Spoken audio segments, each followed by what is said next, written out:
প্রশ্ন, black hole সৃষ্টি হয় কিভাবে? আর এটা যদি ব্ল্যাক হোল বা অন্ধকার গুহা হয়, তাহলে আমরা এর ছবি তুললাম কিভাবে? উত্তর দিয়েছেন দীপেন ভট্টাচার্য, অধ্যাপক ও জ্যোতিপদার্থবিদ, মোরেনো ভ্যালি কলেজ, ক্যালিফোর্নিয়া, যুক্তরাষ্ট্র। এ প্রশ্নের উত্তরও সংক্ষিপ্তভাবে দেওয়া যাবে না।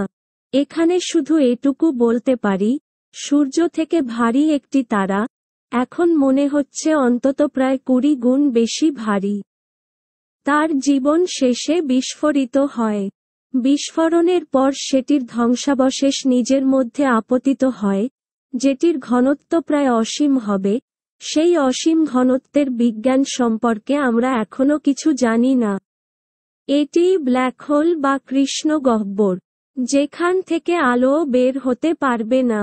আমরা কৃষ্ণগহ্বরের ছবি তুলিনি, বরং সেটির ছায়ার ছবি তুলেছি, অর্থাৎ তার আশপাশে যেসব বস্তু বা বস্তুকণা আছে, তাদের থেকে যে নির্গত আলো, যা কৃষ্ণগহ্বরে আপতিত হয় না, সেটাই বিজ্ঞানীরা তাদের ডিটেক্টরে ধরেছেন।